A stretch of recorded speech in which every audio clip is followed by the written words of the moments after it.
Trailer ಇಷ್ಟ ಆಗಿದೆ ಅಂತ ಅನ್ಕೋತೀನಿ.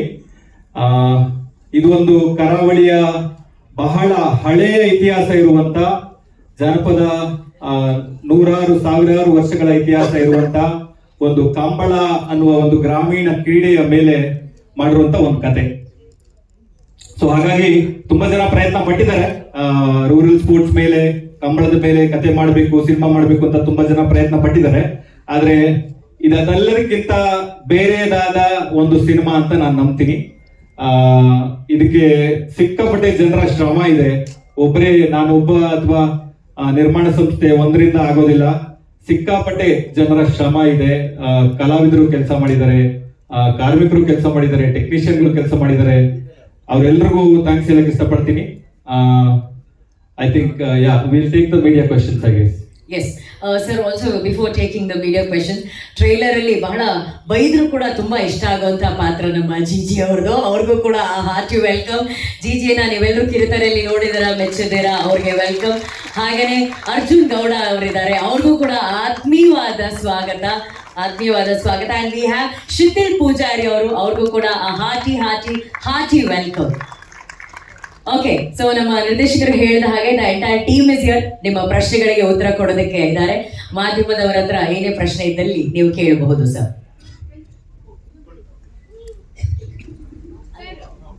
ಯಶೋಧ ಅವರು.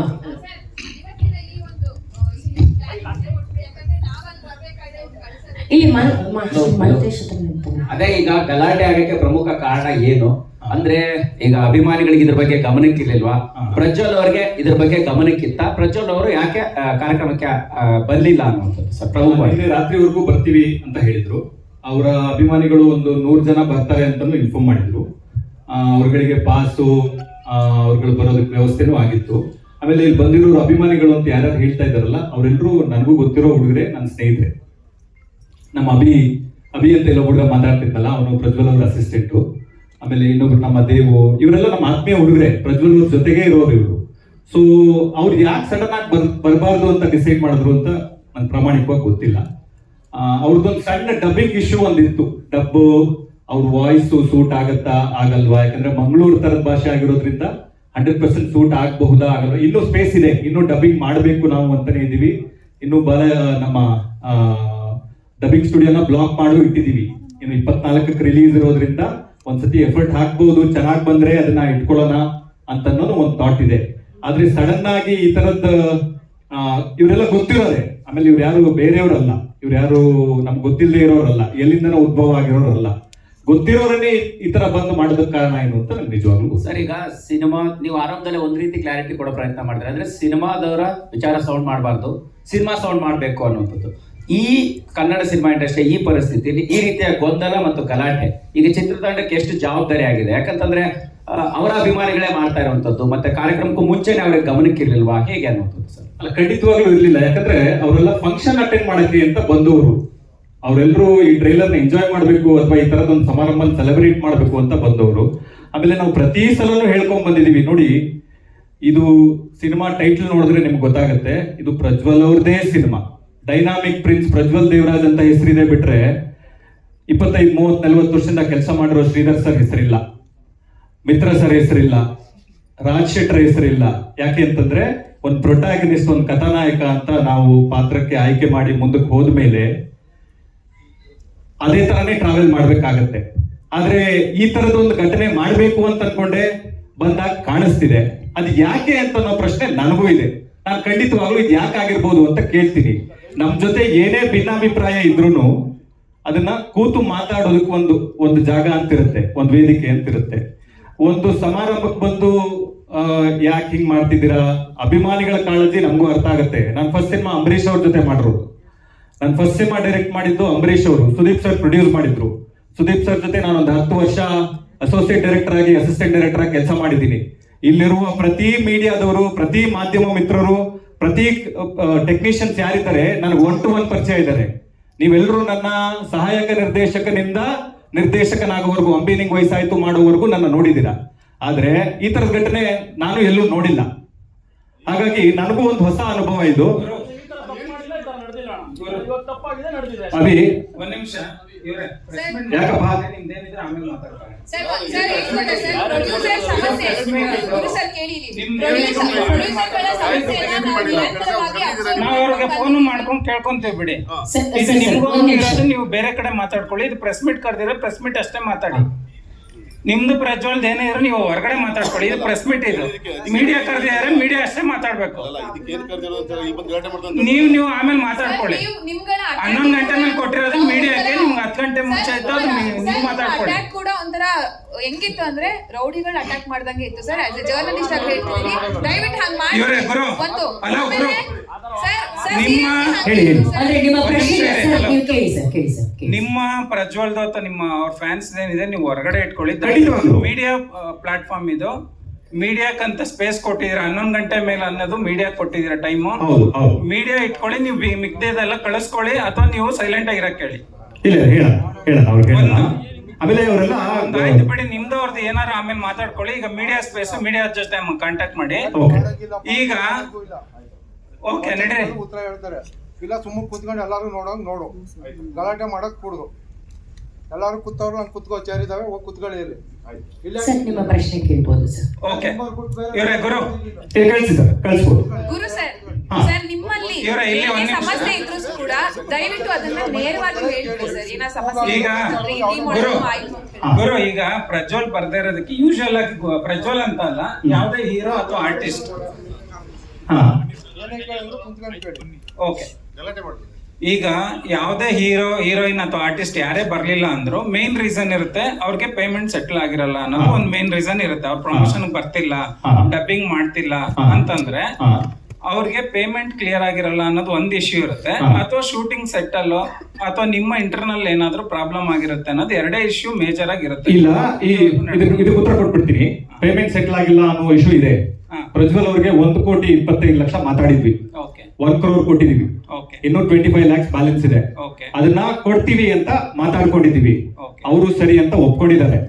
ಆಯ್ತಾ? ಅದಾದ್ಮೇಲೆ ಈ ಹೊಸ ಇಶ್ಯೂ ಯಾಕೆ ರೈಸ್ ಆಗಿದೆ ಅಂತ, ಅಥವಾ ಇವ್ರಿಗೆ ಏನಾದ್ರು ಅವ್ರ ಜೊತೆ ಸಮಸ್ಯೆ ಇದೆಯಾ ಅಥವಾ ನಮ್ ಜೊತೆ ಸಮಸ್ಯೆ? ಅದ್ರ ಬಗ್ಗೆ ಕೇಳ್ತಾ ಇಲ್ಲ, ಅವ್ರ ಫ್ಯಾನ್ಸ್ ಬಗ್ಗೆ ಕೇಳ್ತಾ ಇಲ್ಲ. ನಿಮ್ಮ ಪ್ರಜ್ವಲ್ ಮತ್ತೆ ನಿಮ್ಮ ಸಿನಿಮಾ ಬಗ್ಗೆ ಅಷ್ಟೇ ಮಾತಾಡ್ತೀನಿ. ಯಾಕೆ ಅಂತಂದ್ರೆ ನೀವು ಇದ್ರ ಹಿಂದೆ ಬಿಟ್ಟಿರೋ ಒಂದು ಮುದ್ದುಗುಮ್ಮ ಸಾಂಗ್ ಅಲ್ಲೂ ಕೂಡ ಅವರ ವಾಯ್ಸ್ ಇರ್ಲಿಲ್ಲ. ಈಗ ನೀವು ಯಾವುದೇ ಕಂಟೆಂಟ್ ಬಿಟ್ರು ಕೂಡ ಅವ್ರ ವಾಯ್ಸ್ ಇಲ್ಲ. ಯಾವುದೇ ಒಂದು ಸಿನಿಮಾಕ್ಕೆ ಡಬ್ ಮಾಡಿಲ್ಲ ಅಂತಂದಾಗ ಕ್ವಶನ್ ರೈಸ್ ಆಗೇ ಆಗುತ್ತೆ.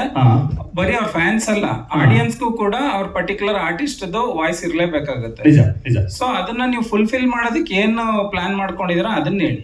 ನಾವು ಈ ಟ್ರೈಲರ್ ಆದ್ಮೇಲೆ ಅವ್ರ ಹತ್ರ ಹೋಗಿ, ನಾವು ಆಲ್ರೆಡಿ ವಿಷಯ ಏನ್ ಹೇಳಿದೀನಿ ಅಂತ ಕಮ್ಯುನಿಕೇಟ್ ಮಾಡಿ, ಟ್ರೈಲರ್ ಆದ್ಮೇಲೆ ಅವ್ರ ಹತ್ರ ಹೋಗಿ ಡಬ್ ಮಾಡಿ ಉಳಿದಿರೋದು ಏನಿದೆ ನಾವು 4 ಗೋಡೆ ನಡುವೆ ಕೂತು ಮಾತಾಡಿ ಬಗೆಹರಿಸ್ಕೊಳ್ಳೋಣ ಅಂತ ಅವ್ರಿಗೆ ಮಾತಾಡಿದೀವಿ.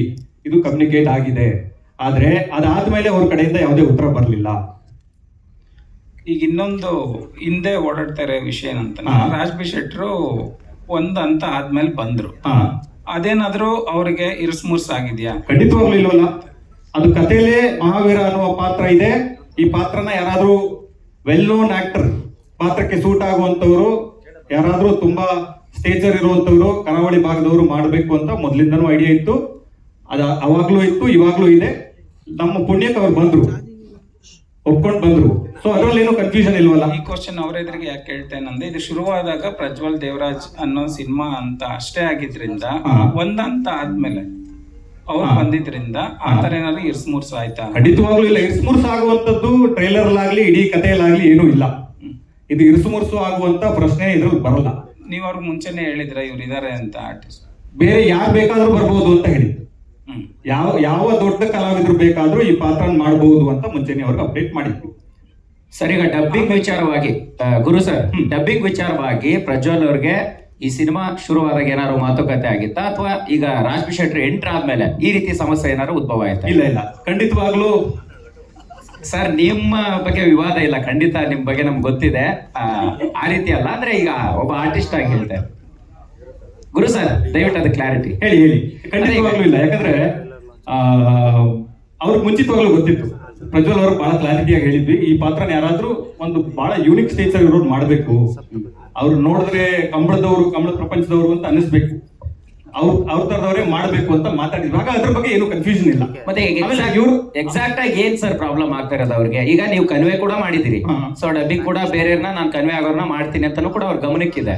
ಸೊ ಹಾಗಾದ್ರೂ ಕೂಡ ಯಾಕೆ ಈ ರೀತಿ ಸಮಸ್ಯೆ? ಮತ್ತೆ ಈಗ ಈ ಇವೆಂಟ್ಗೂ ಮುಂಚೆ ಯಾವಾಗ ಮಾತಾಡಿದ್ರಿ, ಅವರಿಂದ ಏನ್ ಉತ್ತರ ಬಂತು? ಇಲ್ಲ, ಈ ಇವೆಂಟ್ ಮುಂಚೆ ಒಂದು ಹೆಚ್ಚು ಕಡಿಮೆ 1.5-2 ತಿಂಗಳಿಂದ ಅವ್ರನ್ನ ರೀಚ್ ಆಗಿ ಟ್ರೈ ಮಾಡ್ತಾ ಇದೀವಿ. ಅವರು ಶೂಟಿಂಗ್ ಅಲ್ಲಿ ಇದಾರೆ, ಬಿಸಿ ಇದಾರೆ, ಸಿಗ್ತಾರೆ ಅಂತ ನಮಗೆ ಕಮ್ಯುನಿಕೇಟ್ ಆಗ್ತಾ ಇದೆ. ಆಯ್ತಾ? ಆದ್ರೆ ನಾನು ಈ ಸಿನಿಮಾಗೆ ನಿರ್ದೇಶಕನು ಹೌದು, ನಿರ್ಮಾಪಕನು ಹೌದು. ಹಾಗಾಗಿ ನಾನು ನನ್ನ ಕೆಲಸಗಳಲ್ಲಿ ಬಿಸಿ ಇದ್ದೀನಿ. ಇದನ್ನ ಕಮ್ಯುನಿಕೇಟ್ ಮಾಡೋದಕ್ಕೆ ನನ್ನ ಟೀಮ್ ಇದೆ. ಅವ್ರು ಕಮ್ಯುನಿಕೇಟ್ ಮಾಡ್ತಾ ಇದ್ದಾರೆ, ಅವ್ರು ಬಿಸಿ ಇದ್ದಾರೆ, ಸಿಗ್ತಾರೆ, ಹೇಳ್ತಾರೆ ಅಂತ ಅವರ ಮ್ಯಾನೇಜರ್ ನಮ್ಗೆ ಕಮ್ಯುನಿಕೇಟ್ ಮಾಡ್ತಾ ಇದ್ರು.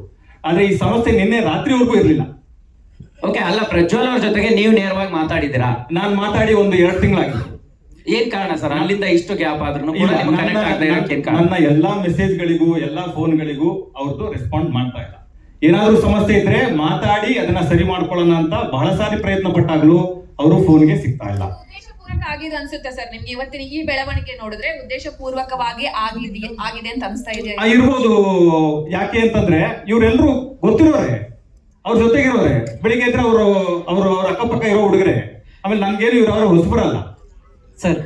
ಇವ್ರ ಫಂಕ್ಷನ್ ಬರ್ತೀವಿ, ಸಂಭ್ರಮ ಸೆಲೆಬ್ರೇಟ್ ಮಾಡೋಣ ಅಂತನೋ ಒಂದು ಆಂಗಲ್ ಅಲ್ಲಿ ಬಂದವು. ಸರ್ ಇದೇನು ಸರ್ ಇಲ್ಲಿ ಇಲ್ಲ ನೋಡಿದ್ರು, ಸಿನಿಮಾ ನೋಡಿದ್ರು. ಡಬ್ಬಿಂಗ್ ಮುಂಚೆ, ಪೋಸ್ಟ್ ಪ್ರೊಡಕ್ಷನ್ ಶುರು ಆಗಕ್ಕೆ ಮುಂಚೆ ಫುಲ್ ಫಿಲ್ಮ್ ನೋಡಿದ್ರು. ಹಿ like it. He said it will be the best film of my life. ನನ್ನ ಜೀವನದಲ್ಲಿ ಒಂದು ಅದ್ಭುತ ಕತೆ ಇದು, ನನ್ನ ಜೀವನದಲ್ಲಿ ಒಂದು ಲ್ಯಾಂಡ್ ಮಾರ್ಕ್ ಫಿಲ್ಮ್ ಆಗುತ್ತೆ ಗುರು. ಐ ಆಮ್ ಸೋ ಹ್ಯಾಪಿ ಅಂತ ನಮ್ಮ ಆಫೀಸಿಗೆ ಬಂದು ನಮ್ಮ ಹತ್ರ ಒಂದು ಬೆಳಗಿನ ಜಾವ 2 ಗಂಟೆವರೆಗೂ ನಮ್ಮ ಆಫೀಸಲ್ಲಿ ಇದ್ರು, ಮಾತಾಡಿದ್ರು. He's basically very happy about the film. Sir ಈಚೆ ಸೈಡ್ ಸರ್ ಇಲ್ಲಿ ಸರ್ ಸರ್ ಗುರು ಸರ್ ಇಲ್ಲಿ ಸಿನಿಮಾ ಡಿಲೇ ಆಗಕ್ಕೆ ಪ್ರಜ್ವಲ್ ಅವರೇ ಕಾರಣನ ಹೇಗೆ ಅಂತ? ಖಂಡಿತವಾಗ್ಲೂ ಇಲ್ಲ. ಯಾಕಂದ್ರೆ ಯಾವತ್ತೋ ಕರಾವಳಿ ಬರ್ಬೇಕಿತ್ತು, ಸಾಕಷ್ಟು ಬಾರಿ ರಿಲೀಸ್ ಡೇಟ್ ಅನೌನ್ಸ್ ಮಾಡ್ತೀನಿ ಅಂತಿದ್ರಿ. ಇಲ್ಲ, ರಿಲೀಸ್ ಡೇಟ್ ನಾವು ಫಸ್ಟ್ ಒಂದೇ ಅನೌನ್ಸ್ ಮಾಡಿದೀವಿ, ಅದೇ ಡೇಟ್ಗೆ ಸ್ಟಿಕ್ ಆನ್ ಆಗ್ತಾ ಇದೀವಿ. ಡಿಲೇ ಆಗೋದಕ್ಕೆ ಖಂಡಿತವಾಗ್ಲೂ ಅವ್ರ ಕಾರಣ ಅಲ್ಲ. ಡಿಲೇ ಆಗೋದಕ್ಕೆ 100 ಕಾರಣ ಇದೆ. ಅದೇನು ಅಂತಂದ್ರೆ, ಒಂದು ಈ ತರದ ಒಂದು ಬ್ಯಾಕ್ ಡ್ರಾಪ್ ಇರೋ ಫಿಲ್ಮ್, ಐ ಆಮ್ ಶೋರ್ ನಿಮ್ಗೆ ಟ್ರೇಲರ್ ನೋಡಿದಾಗ ನಿಮ್ಗೆ ಗೊತ್ತಾಗುತ್ತೆ. ಯಾಕೆ ಅಂತಂದ್ರೆ ಇದರಲ್ಲಿ 100 ಕೋಣಗಳಿದಾವೆ, ಕಂಬಳಗಳಿದಾವೆ, ಜನ ಇದ್ದಾರೆ. ಪ್ರತಿ ಫ್ರೇಮ್ ಅಲ್ಲೂ ಎಷ್ಟು ಎಫರ್ಟ್ ಇದೆ ಅಂತ ಐ ಆಮ್ ಶೋರ್ ನಿಮ್ಗೆಲ್ಲ ಕಾಣಿಸ್ತಿದೆ. ಆದ್ರ ಮೇಕಿಂಗ್ ಪ್ರೋಸೆಸ್ ಟೈಮ್ ತಗೋತೆ ಹೊರತು ಪ್ರಜ್ವಲ್ ಅವ್ರು ಯಾವುದೇ ಕಾರಣಕ್ಕೂ ಟೈಮ್ ತಗೊಳ್ಳಿಲ್ಲ. ರಾಶರ್, ನಿಮಗೆ ಪ್ರಶ್ನೆ. ಈಗ ಈ ರೀತಿಯ ವಿವಾದವನ್ನ ನೀವು ಕೂಡ ಮೊದಲ ಬಾರಿಗೆ ಒಂದು ವೇದಿಕೆಯಲ್ಲಿ ನೋಡಿದಿರಿ ಅನ್ಕೊಳ್ತೀವಿ. ಸೊ ಹಾಗಾಗಿ ಪ್ರಜ್ವಲ್ ಅವರು ಮತ್ತೆ ನಿಮ್ಮ ಒಂದು ಕಾಂಬಿನೇಷನ್ ಅಂದಾಗ ಸೊ ಯಾವ ರೀತಿಯ ಮಾತುಕತೆ ಅವರ ಜೊತೆ ನಿಮ್ದಿತ್ತು? ಸೊ ಸಿನಿಮಾ ಮಾಡುವ ಹಂತದಲ್ಲಿ ಯಾವ ರೀತಿ ಒಂದು ಪ್ರೊಸೀಜರ್ ನಿಮ್ಗೆ ನೆನಪಾಗ್ತಿದೆ ಅನ್ನೋಂಥದ್ದು, ಮತ್ತೆ ಏನಾದ್ರು ಮನಸ್ತಾಪದ ಪರಿಸ್ಥಿತಿಗಳು ಕಾಣಿಸ್ತಾ ಅಂತ ಸರ್? ಸರ್ ನನಗೆ ಅಂದ್ರೆ ಇದರಲ್ಲಿ ನಾನೊಂದು ಕ್ಯಾಮಿಯೋ ಪ್ಲೇ ಮಾಡ್ತಾ ಇದ್ದೀನಿ, ಒಂದು ಇಂಪಾರ್ಟೆಂಟ್ ರೋಲ್. ಆ್ಯಂಡ್ ಇದರ ಪೋಸ್ಟರ್ ಇಂದ ಹಿಡಿದು ಇದರಲ್ಲಿರುವಂಥ ಟೈಟಲ್ ಇಂದ ಹಿಡಿದು ಎಲ್ಲದೂ ಕೂಡ ಅವ್ರ ಹೆಸರಲ್ಲಿರೋದು. ಆ್ಯಂಡ್ ನನಗೆ ಅದು ಗೊತ್ತಿತ್ತು ಕೂಡ. ಆ್ಯಂಡ್ ಇದು ಸಿನಿಮಾ ಮಾಡಿದ್ಮೇಲೆ ಅಂದ್ರೆ ನೀವು ಒಂದು ಪ್ರಶ್ನೆ ಕೇಳಿದ್ರೆ ಅಂದ್ರೆ ನಾ ಬಂದ್ಮೇಲೆ ಇರು ಸುಮಾರು ಆಯ್ತಾ ಅಂತ. ಆ್ಯಂಡ್ ನಾನು ಇವರ ಮೊದಲ ಚಾಯ್ಸ್ ಆಗಿರಲಿಲ್ಲ. ನನಗಿಂತ ದೊಡ್ಡ ನಟರು ಇವರ ಮೊದಲ ಚಾಯ್ಸ್ ಆಗಿತ್ತು. ಬಟ್ ಬೇರೆ ಬೇರೆ ಕಾರಣಗಳಿಂದ ಅವ್ರು ಆಗದೇ ಇದ್ದ ಕಾರಣಕ್ಕೆ ಕೊನೆಗೆ ನಾನು ಬಂದಿತ್ತು. ಹಾಗಾಗಿ ಆ ರೋಲ್ ಮೊದಲಿಂದ ಇತ್ತು. ಇಟ್ಸ್ ನಾಟ್ ದಟ್ ಅದೊಂದು ಪಾತ್ರ, ಅದು ಬರವಣಿಗೆಯಲ್ಲೇ ಆ ಒಂದು ಪಾತ್ರ ಇದೆ. ನನಗೆ ಏನ್ ಸರ್, ನಾನು ಇಲ್ಲಿ ಕಾಂಪಿಟೇಷನ್ ಮಾಡಕ್ ಬಂದಿಲ್ಲ ಸರ್, ಯಾರ ಜೊತೆನೂ ಕಾಂಪಿಟೇಷನ್ ಇಲ್ಲ. ನಾವು ಸಿನಿಮಾ ಮಾಡ್ತಾ ಇದೀವಿ. ಅಂಡ್ ನಾನು ಟೆಕ್ನಿಷಿಯನ್ ಫಸ್ಟ್. ನನಗೂ ಗೊತ್ತು ಒಬ್ಬ ಮನುಷ್ಯ ಒಂದು ಸಿನಿಮಾ ಮಾಡೋದಕ್ಕೆ ಎಷ್ಟು ಶ್ರಮ ಪಡ್ತಾನೆ, ಎಷ್ಟು ಬದುಕುಗಳು ಅದರಲ್ಲಿ ಇನ್ವಾಲ್ವ್ ಆಗಿದೆ ಅಂತ. ನನ್ನ ಒಬ್ಬನ ಜೀವನ, ನಂದೇನೋ ಹೆಸರು, ನಂದೇನೋ ಕಾಂಪಿಟೇಷನ್, ಇದ್ರಲ್ಲಿ ನಾನು ಒಪ್ಪಿಗೆನೂ ಇಲ್ಲ, ಇದನ್ನ ನಾನು ಸಮ್ಮತಿನೂ ಕೊಡಲ್ಲ. ಇದು ನನಗೆ cinema is much bigger then me sir. ನನ್ನ ಹೆಸರು ಹಾಕಿಲ್ಲ, ನಂದು ಏನು ಹಾಕಿಲ್ಲ ಅಂದ್ರೂ ಕೂಡ ಯಾರು ಬರಲ್ಲ ನನ್ನ ಕಡೆಯಿಂದ. ಗ್ಯಾರಂಟಿ ಮುಂದಿನ ಸಿನಿಮಾಗಳಲ್ಲಿ ಗ್ಯಾರಂಟಿ ಯಾರು ಬರಲ್ಲ. ಯಾಕಂದ್ರೆ ಸಿನಿಮಾ ದೊಡ್ಡದು, ನಾವು ಅದನ್ನ ಕಲ್ತವ್ರು.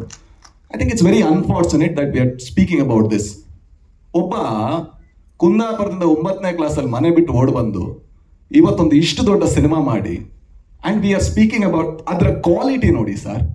ಇಡೀ ಇಂಡಿಯಾ ನೋಡುವಂತ ಒಂದು ಸಿನಿಮಾ ಮಾಡಿ ನಾವು ಮಾತಾಡ್ತಾ ಇರುವಂತ ಇಶ್ಯೂ ಇದಾಗಿದೆ ಅನ್ನೋದಿದೆಯಲ್ಲ, ಇಟ್ಸ್ ಸೋ ಸ್ಯಾಡ್. ಅವ್ರ ಹತ್ರ ಅವ್ರೇನಾದ್ರು ಸಿಟ್ಟಿಲ್ಲ ಅಂದ್ರೆ ನಾನು ಒಂದ್ಸಲ ಕೂತ್ಕೊಂಡು ಅವ್ರ ಜೊತೆ ಮಾತಾಡಬೇಕು. ಅಂದ್ರೆ ಮನುಷ್ಯರ ತರ ಮಾತಾಡಿದ್ರೆ ಮಾತ್ರ, ಮನುಷ್ಯತ್ವ ಇಂಪಾರ್ಟೆಂಟ್. ಹಾಗೆ ಮಾತಾಡಿದ್ರೆ ನಾವು ಮಾತಾಡ್ಬೋದು ಏನೋ. ಯಾಕಂದ್ರೆ this is so sad sir. ಏನ್ ಸರ್ ಕಾಂಪಿಟೇಷನ್? ಯಾವ ಕಾಂಪಿಟೇಷನ್ ಹೇಳಿ? ನಂದು ಬಂದ ಸಿನಿಮಾ ಸರ್, ಆ ಹುಡುಗಿಗೆ ಮಾಡಿಲ್ವಾ? ಮಿತ್ರ ಸರ್ ಮಾಡಿಲ್ವಾ? ಹೆಂಗ್ ಕಾಣಿಸ್ತಾರೆ ಮಿತ್ರ ಸರ್? ಎಂತ ಒಳ್ಳೆ ಕಲಾವಿದ. ಶ್ರೀಧರ್ ಸರ್ ಮಾಡಿಲ್ವಾ ಸರ್? ಅವ್ರು ಎಷ್ಟು ಜೀವನ ಮಾಡಿದ್ದಾರೆ? ಏನ್ ಸರ್ ಅವ್ರಿಗೆಂತ ದೊಡ್ಡ ಕಲಾವಿದನ ಸರ್ ನಾನು? ಅವ್ರದ್ದು ಹೆಸರಿದೆಯಾ sir poster? This is so unfortunate. This is so unfortunate, sir. This is so unfortunate. This is ತುಂಬಾ ಜನ ಕೇಳ್ತೀವಲ್ವಾ, ಯಾಕೆ ನಮ್ಮ ಇಂಡಸ್ಟ್ರಿ ಉದ್ಧಾರ ಆಗಲ್ಲ ಅಂತ. ಒಂದು ಕಾರಣ ಇದು ಕೂಡ. ಯಾಕಂದ್ರೆ ನಾವು ಕೊಲಾಬ್ರೇಷನ್ ಅಲ್ಲಿ ಇಲ್ಲ ಸರ್. ನನಗೆ ಈ ಸಿನಿಮಾದಲ್ಲಿ ಪ್ರಜ್ವಲ್ ದೇವರಾಜ್ಗೆ ದೊಡ್ಡ ಹೆಸರು ಬಂದ್ರೆ ನಾನು ಬಹಳ ಖುಷಿ ಸರ್. ಕನ್ನಡಕ್ಕೆ ಇನ್ನೊಬ್ಬ ನಟ ಮತ್ತೊಬ್ಬ ಇನ್ನೂ ದೊಡ್ಡ ಸ್ಟಾರ್ ಆಗಿ ಬೆಳೆದ. ಮಿತ್ರ ಸರ್ಗೆ ಏನಾದ್ರು ಹೆಸರು ಬಂದ್ರೆ I am so proud, I am so happy. ಯಾಕಂದ್ರೆ ಆ ಕಲಾವಿದ ಡಿಸರ್ವ್ ಮಾಡ್ತಾನೆ. ಅವ್ರಂತ್ರ ಕಿತ್ಕೊಂಡು ನಾನು ಏನ್ ಸರ್ಗೆ ನನಗೆ ಈ ಸಿನಿಮಾದಲ್ಲಾಗ್ಲಿ ಮುಂದೇನೋ ಹಿಂದೇನೋ ಮಾಡಿದ್ದೀನಿ. ನಾನು ಖಳನಾಯಕನಾಗೂ ಮಾಡಿದ್ದೀನಿ. ಅಲ್ಲೆಲ್ಲೂ ಕೂಡ ನನಗೆ ಕಟೌಟ್ ಹಾಕಿ ಅಂತ ಹೇಳಿಲ್ಲ. ಅಥವಾ ನಾನು ಸೂಪರ್ ಶೋ ಅಲ್ಲಿ ಕಾಮಿಡಿ ಆಗೋ ಮಾಡಿದ್ದೀನಿ. ಅಲ್ಲೆಲ್ಲೂ ಕೂಡ ನನ್ನ ಹೆಸರು ಪೋಸ್ಟರ್ ಬನ್ನಿ ಅಂತ ನಾನು ಕೇಳಿಲ್ಲ. ನನ್ನ ಜೀವನದಲ್ಲಿ ನಾನು ಅದನ್ನ ಮಾಡಲ್ಲ. ಮಾಡಿದ್ರೆ ಅವತ್ತು ನಾನು ಇಂಡಸ್ಟ್ರಿ ಬಿಡಬೇಕು ಅಂತ ನಾನು ಭಾವಿಸ್ತೀನಿ ಸರ್. ಟ್ರೈಲರ್ ಚೆನ್ನಾಗಿ ಬಂದಿದೆ. ಮೊದಲಿಗೆ ಕಾಂಗ್ರೆಸ್ ಅದಕ್ಕೆ ಸೊ ಅದ್ಭುತವಾಗಿ. Thank you. ಫೈನಲಿ ಸರ್, ಈ ಮಧ್ಯದಲ್ಲಿ ರಾಜೇಶ್ ಶೆಟ್ಟರು ಒಂದು ತುಂಬಾ ಒಳ್ಳೆ ಪಾಯಿಂಟ್ ಹೇಳಿದ್ರು, ಕಲಾವಿದರ ಒಗ್ಗಟ್ಟು. ಸರ್ ಮಧ್ಯದಲ್ಲಿ ಹೇಳಿದ್ರಿ ಕಲಾವಿದರ ಒಗ್ಗಟ್ಟು ಮತ್ತು ತಂಡದ ಒಂದು ಒಗ್ಗಟ್ಟು ಅನ್ನುವಂಥದ್ದು. ಸೊ ಎಲ್ಲೋ ಒಂದ್ ಕಡೆ ಡಬ್ಬಿಂಗ್ ವಿಚಾರನೂ ಅಲ್ಲ, ಅದು ಹೊರತುಪಡಿಸಿ ಬೇರೆ ಬೇರೆ ಏನಾಗಿರ್ಬೋದು. ಬಟ್ ಎಲ್ಲೋ ಒಂದ್ ಕಡೆ ಒಂದು ಸಿನಿಮಾ ಅಂತ ಬಂದಾಗ, ಕಲಾವಿದರು ಅಂತ ಬಂದಾಗ, ಈ ಸ್ಕ್ರೀನ್ ಸ್ಪೇಸ್ ಅದು ಬಂದಾಗ ಸಾಕಷ್ಟು ಸಮಸ್ಯೆಗಳು ಎದುರಾಗ್ತದೆ. ಸೊ ಅದ್ರ ಬಗ್ಗೆ ಏನಾದ್ರು ಆಗಿದೆಯಾ ಅಂತ ಅಂದ್ಬಿಟ್ಟು ಗುರು ಸರ್. ಖಂಡಿತವಾಗ್ಲೂ ಇಲ್ಲ. ಯಾಕಂದ್ರೆ ಇದೆಲ್ಲ ಕಥೆಯಲ್ಲಿ ಇರೋ ವಿಚಾರನೇನೆ. ಹೇಳಿ.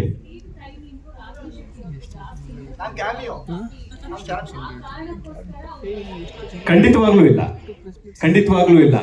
ಇದು ಇಡೀ ಕಥೆನ ಪ್ರಜ್ವಲ್ ಅವರ ಕಣ್ಣಿಗೆ ಕಟ್ಟುವ ಹಾಗೆ ನರೇಟ್ ಮಾಡಿದ್ದೀನಿ. ಪ್ರತಿಯೊಂದು ಸಿನಿಮಾದಲ್ಲಿರುವ ಎಲ್ಲ ಎಲಿಮೆಂಟ್ಗಳು ಅವ್ರಿಗೆ ಏನೇನಾಗುತ್ತೆ ಅಂತ ಕ್ಲಾರಿಟಿ ಇದೆ. ಶೆಟ್ರ್ ಆಲ್ರೆಡಿ ಹೇಳ್ದ ಹಾಗೆ ನಮ್ಮ ಹತ್ರ ನಾವು ಬೇರೆ ನಟರಿಗೂ ಕೇಳಿದ್ವಿ ಆ ಪಾತ್ರಕ್ಕೆ. ಆ ವಿಚಾರದಲ್ಲಿ ಯಾವುದೇ ಕನ್ಫ್ಯೂಷನ್ ಇಲ್ಲ ಸರ್. ಇಲ್ಲಿ ಸರ್ ಈಚೆ ಸೈಡ್ ವಿಚಾರ ಹೊರತು ಮಾತಾಡೋದಾದ್ರೆ ಸಿನಿಮಾದಲ್ಲಿ ಸರ್ ಈ ಕಡೆ ಸರ್ ಈ ವಿಚಾರ ಹೊರತುಪಡಿಸಿ ಮಾತಾಡೋದಾದ್ರೆ ಸಿನಿಮಾದಲ್ಲಿ ಇಬ್ಬರ ಸಂಬಂಧ ಏನು ಅಂತ ಅದು ಬಹಳ ಕುತೂಹಲ. ಸಿನಿಮಾ ಕಡೆ ಬಂದ್ಬಿಡ, ಅದು ಸಿನಿಮಾದಲ್ಲಿ ನೋಡಿದ್ರೆ ಬಹಳ ಚೆನ್ನಾಗಿರುತ್ತೆ ಅಂತ ಒಂದು ಅದ್ರದ್ದು ಒಂದು ಆಂಗಲ್. ಸೊ ಹಾಗಾಗಿ ಅದು ಆ ಪ್ರಶ್ನೆನ ಸಿನಿಮಾ ನೋಡೋವರೆಗೂ ಹಾಗೆ ಇಟ್ಕೊಳ್ಳೋಣ ಅಂತ ಸರ್ ಈಚೆ ಸೈಡ್. ಸರ್ ಇಲ್ಲಿ ಹೇಳ್ತೇವೆ ಸರ್, ಇದೇನು 6 ತಿಂಗಳ ಹಿಂದೆ ಸ್ಟಾರ್ಟ್ ಆದಂತ ಸಿನಿಮಾ ಅಲ್ಲ. ಖಂಡಿತ ಕಳೆದ 2 ವರ್ಷದಿಂದ ನೀವು ಇಡೀ ತಂಡದ ಜೊತೆಗೆ ಪಯಣ ಮಾಡ್ತಾ ಇದ್ದೀರಿ. ಹೌದು. ಮೂಲದಲ್ಲಿ ಒಂದಿಷ್ಟು ಒಪ್ಪಂದಗಳು ಹಾಕೊಂಡಿರ್ತವೆ, ಯಾರು ಡಬ್ಬಿಂಗ್ ಮಾಡಬೇಕು, ಯಾರೆಲ್ಲ ಇರ್ತಾರೆ ಅನ್ನೋದು ಒಂದಿಷ್ಟು ಮಾತುಕತೆಗಳು ಆಗಿರ್ತವೆ. ಆವಾಗ ಇರದ ಸಮಸ್ಯೆಗಳು ಈಗ ಉದ್ಭವ ಆಗ್ತಾ ಇದ್ದಾವೆ. ಎಲ್ರಿಗೂ ನಿರೀಕ್ಷೆ ಇರುತ್ತೆ ಸಿನಿಮಾಗಳು ಬರಬೇಕು, ಒಳ್ಳೆ ಸಿನಿಮಾಗಳು ಬರಬೇಕು, ರಾಜ್ ಸರ್ ಹೇಳಿದಂಗೆ ಸಿನಿಮಾನೇ ದೊಡ್ಡದು ಅಂತ. ಇಷ್ಟು ಜರ್ನಿಯಲ್ಲಿ ಇಷ್ಟು ವರ್ಷ ಕಾದ್ರೂ ಕೂಡ ಸಿನಿಮಾ ಇನ್ನೇನು ರಿಲೀಸಿಗೆ ಆಗುವಾಗ ಇನ್ನೇನು 1 ವಾರ 2 ವಾರ ಇರುವಾಗ ಇಂಥ ಸಮಸ್ಯೆಗಳು ಒಂದು ಸಿನಿಮಾ ಕ್ಷೇತ್ರಕ್ಕೆ ದೊಡ್ಡ ಪೆಟ್ಟನ್ನು ಕೊಡ್ತವೆ. ನಿರೀಕ್ಷೆಗಳ ಮೇಲೆ ನಿರೀಕ್ಷೆಗಳು ಇಟ್ಕೊಳ್ತಾರೆ ಜನರು. ಇಂತಹ ಸಮಸ್ಯೆಗಳೇ ನ್ಯೂಸ್ ಆಗ್ತವೆ. ಹೌದು. ಆ ಒಪ್ಪಂದಗಳಲ್ಲಿ ನಿಮ್ಮ ಡಬ್ಬಿಂಗ್ ಇರುತ್ತೆ ಇಲ್ಲ ಅನ್ನೋದನ್ನ ಸ್ಪಷ್ಟವಾಗಿ ಹೇಳಿತ್ತಾ ಅಥವಾ ನೀವೇ ಡಬ್ಬಿಂಗ್ ಮಾಡೋದು ಅಂತ ಇತ್ತಾ? ಸರ್, ಇದರಲ್ಲಿ cinema is a collective craft sir. ಇದರಲ್ಲಿ ಪ್ರತಿಯೊಂದನ್ನು ನಾವು ಆ ಕ್ಷಣಕ್ಕೆ ಸ್ಕ್ರಿಪ್ಟ್ ಅಲ್ಲಿ ಒಂದು ಕತೆ ಬರ್ತಿರ್ತೀವಿ. ಒಂದು ಕತೆ ಇರ್ಬೋದು, ಒಂದು ಪಾತ್ರ ಇರ್ಬೋದು, ಒಂದು ಡೈಲಾಗ್ ಇರ್ಬೋದು. ಆ ಕ್ಷಣಕ್ಕೆ ಇದು ಚೆನ್ನಾಗಿ ಅನಿಸ್ತಾ ಇದೆ, ಇದು ಕತೆಗೆ ಸೂಕ್ತ ಆಗ್ತಿದೆ ಅಂತ ಅನ್ಸಿದ್ರೆ ಅದೇ ತಾನೇ ಸರ್ 1 ಶಾಟ್ ಅಥವಾ 1 ಸೀನ್ ಅಥವಾ 1 ಫಿಲ್ಮ್ ಆಗೋದು. ಸೊ ಹಾಗಾಗಿ ಈ ಒಪ್ಪಂದಗಳು ಏನಿತ್ತು ಇದೆಲ್ಲವೂ ಮ್ಯೂಚುವಲ್ ಅಂಡರ್ಸ್ಟ್ಯಾಂಡಿಂಗ್ ಅಂತ ಕರಿತೀವಿ ಸರ್. ಎಲ್ಲದಕ್ಕೂ ಸರ್ ಸಮಸ್ಯೆ ಇರಬಹುದು, ಸಮಸ್ಯೆ ಕೂತು ಪರಿಹರಿಸಿಕೊಳ್ಳೋದಕ್ಕೆ ಒಂದು ಜಾಗ ಇರುತ್ತೆ, ಅದಕ್ಕೆ ವ್ಯಕ್ತಿಗಳಿರ್ತಾರೆ. ಅವ್ರ ಸಮ್ಮುಖದಲ್ಲಿ ಕೂತ್ಕೊಂಡು ಮಾತಾಡಿದ್ರೆ ಯಾವ ಸಮಸ್ಯೆನೂ ಇರೋಲ್ಲ ಸರ್. ಸೊ ಹಾಗಾಗಿ ಇದು ಏನೇ ಇದ್ದಿದ್ರು ಕೂತು ಮಾತಾಡಬಹುದಾಗಿತ್ತು ಅಂತ ಅನ್ನೋದು ಒಬ್ಬ ನಿರ್ಮಾಪಕನಾಗಿ, ಒಬ್ಬ ನಿರ್ದೇಶಕನಾಗಿ ನನ್ನ ಒಪಿನಿಯನ್ ಸರ್. ಇದು ಗುರು ಅವರೇ, ಶಿವಣ್ಣ ಅವರು ಫಸ್ಟ್ ಇದು ಮಾಡ್ಬೇಕಿತ್ತು ಅಂತ ಒಂದು ಸ್ಕ್ರಿಪ್ಟ್ ಎಲ್ಲ ಆಗಿತ್ತು. ಅವ್ರು ಮಾಡ್ಬೇಕಾಗಿದ್ದ ಸ್ಕ್ರಿಪ್ಟಿಗೂ ಈ ಸ್ಕ್ರಿಪ್ಟಿಗೂ ಎಷ್ಟು ಬದಲಾವಣೆ ಮಾಡ್ಕೊಂಡಿದ್ದೀರಾ?